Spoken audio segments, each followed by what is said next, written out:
எல்லாரும் நல்லா இருக்கீங்களா? இப்போ நம்ம கல்யாண வீடுகளில் சாப்பிட்ட ட்ரை ஃப்ரூட்ஸ் கேசரி செய்ய போகிறோங்க. நம்ம சேனலில் 10க்கும் மேற்பட்ட கேசரி வகைகள் நம்ம ஆல்ரெடி அப்லோட் பண்ணியிருக்கோம்.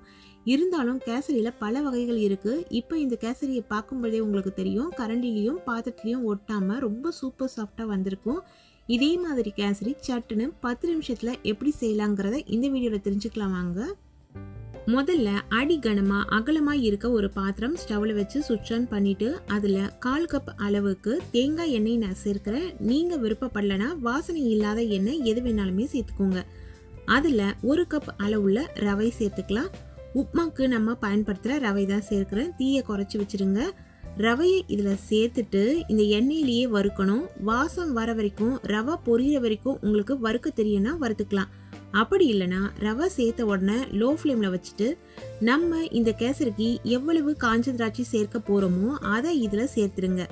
சேர்த்துட்டு கைவிடாமல் தீயை குறைச்சி வச்சு வறுத்துக்கிட்டே வந்தீங்கன்னா இந்த காஞ்ச திராட்சை நல்லா ஊப்பி பலூன் மாதிரி வந்துடும்.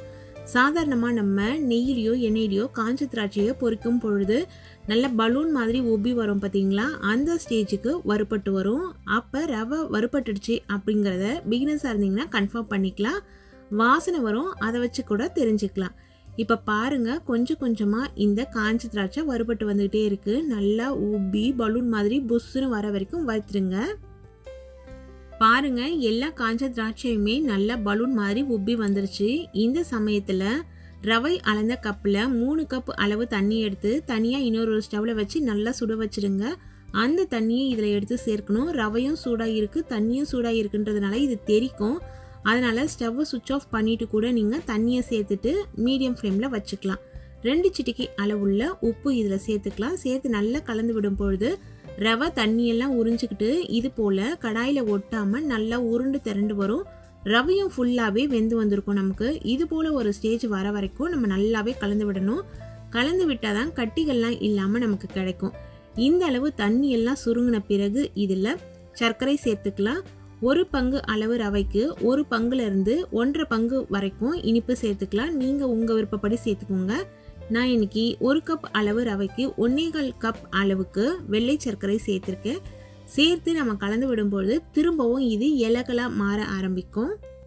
ரவையில் சேர்த்த தண்ணி எல்லாம் நல்லா சுருங்கின பிறகு சர்க்கரை சேர்த்திங்கன்னா தான் கரெக்டான பக்குவத்தில் நமக்கு கேசரி கிடைக்கும். சர்க்கரை சேர்த்துட்டு இதே போல் ரொட்டேஷன் மெத்தடில் நீங்கள் கலந்து விட்டிங்கன்னா கட்டிகள்லாம் இல்லாமல் இருக்கும். அப்படி இல்லை, உங்களுக்கு எது போல் கலந்தால் உங்கள் வசதிக்கு கட்டிகள்லாம் வராமல் இருக்குமோ அந்த டெக்னிக்கை நீங்கள் யூஸ் பண்ணிக்கலாம். ஆனால் கட்டிகள் மட்டும் இருக்கவே கூடாது. இப்போ பாருங்கள், எந்த அளவு நல்ல கட்டிகள்லாம் இல்லாமல் உருண்டு திரண்டு வருது. இது இன்னும் கொஞ்சம் இறுக ஆரம்பிக்கும். சர்க்கரையோட பச்சை மணம் மாறிட்டு லைட்டாக இது கெட்டியாக மாற ஆரம்பிக்கும். அந்த சமயம் வரைக்கும் நம்ம கலந்து விடணும். ஓரளவு சுருங்கின பிறகு இதில் கலர் சேர்த்துக்கலாம். இது முற்றிலுமாக ஆப்ஷனல் தான். நீங்கள் விருப்பப்பட்டால் சேர்த்துக்கோங்க. ஃபங்க்ஷன் ஸ்வீட்லாம் பார்த்தீங்கன்னா கலர் சேர்த்து செய்வாங்க. நான் அதனால் இதில் கலர் சேர்த்துருக்கேன். பொதுவாக நான் கலர் சேர்க்க மாட்டேன், குங்குமப்பூ சேர்ப்பேன். நிறைய பேர் குங்குமப்பூலாம் சேர்க்கும் பொழுது இந்த கேசரி ரொம்ப காஸ்ட்லி அப்படின்னு ஃபீல் பண்ணுறீங்க. அதனால நம்ம இதில் கொஞ்சமாக மஞ்சள் கலர் சேர்த்துருக்கோம். நெய் நமக்கு தேவைப்படுற அளவுக்கு நடுவில் சேர்த்துக்கலாம். மொத்தமாக இந்த ரெசிபிக்கு நீங்கள் 1 பங்கு அளவு ரவை எடுக்கிறீங்கன்னா 1/2 பங்கு அளவுக்கு எண்ணெயும் நெய்யும் சேர்ந்த கலவை தேவைப்படும். நீங்கள் முழுக்க நெய்யிலேயே கூட செய்யலாம். நெய்யிலேயே கூட செய்யலாம். அப்படி நெய்யிலேயே செய்யும் பொழுது சில சமயம் திகட்டுற மாதிரி ஃபீல் பண்ணுவீங்க. அதுக்கப்புறம் பார்த்தீங்கன்னா ஆறின பிறகு கெட்டியாக நமக்கு மாறிடும். அதை அவாய்ட் பண்ணுறதுக்காக நெய்யும் எண்ணெயும் சேர்த்து கலந்து நம்ம யூஸ் பண்ணிக்கலாம்.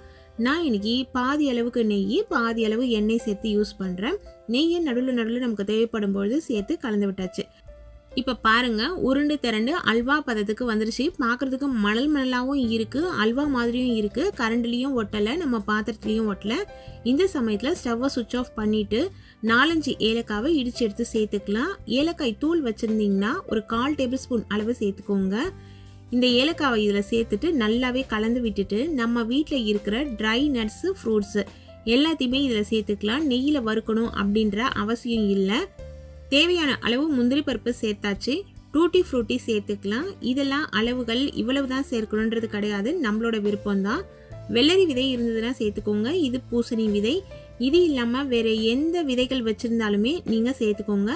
இது செர்ரி பழம். செர்ரி பழம்னு சொல்லுவோம், ஆனால் இது செர்ரி பழம் கிடையாது. இப்போ எல்லாத்தையுமே இதில் சேர்த்தாச்சு. இப்போ பாருங்க, நம்ம கலந்து விடலாம். பாதாம் இருந்ததுன்னா கூட பாதாம் நீங்கள் சேர்த்துக்கோங்க. கரண்டியில் துளி கூட ஒட்டவே இல்லை. நெய்யும் நிறைய வழிகிற அளவுக்கு நம்ம சேர்க்கல. இது போல் ஒரு பதத்தில் செய்யும் பொழுது ஆறின பிறகும் நல்லா உதிர் உதிராக மணல் மணலாக, அதுக்கப்புறம் ரொம்ப சாஃப்டாக வாயில் வச்சதுமே கரையக்கூடிய அளவுக்கு இந்த கேசரி ரொம்ப டேஸ்டியாக இருக்குங்க.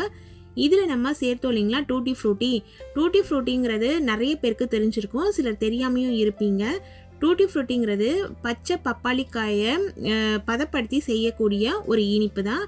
இதில் சேர்த்த செர்ரி பழம் ஒரிஜினல் செர்ரி பழம் கிடையாது. எல்லா கடைகளையுமே செர்ரி பழம்னு தான் கேட்டு வாங்குவோம். இது கலாக்காயை பதப்படுத்தி செய்கிற ஒரு பழம் தான். இதில் பார்த்தீங்கன்னா கலர் சேர்த்துருப்பாங்க, நல்லா ரெட் கலரில் இருக்கும். விநாயகர் சதுர்த்திக்கெல்லாம் நம்ம வைப்போம்ல கலாக்காய், அதுதாங்க இது. நல்ல சுவையான கேசரி சூப்பராக ரெடி ஆயிடுச்சுங்க. நீங்களும் உங்கள் வீட்டில் இதே மாதிரி கேசரி செஞ்சு சாப்பிட்டு என்ஜாய் பண்ணுங்கள். அளவுகளை மாற்ற வேணாம், அப்போ தான் நீங்கள் வீடியோவில் பார்க்குற மாதிரி நல்லா உதிராக சாஃப்டாக கிடைக்கும். Thank you friends.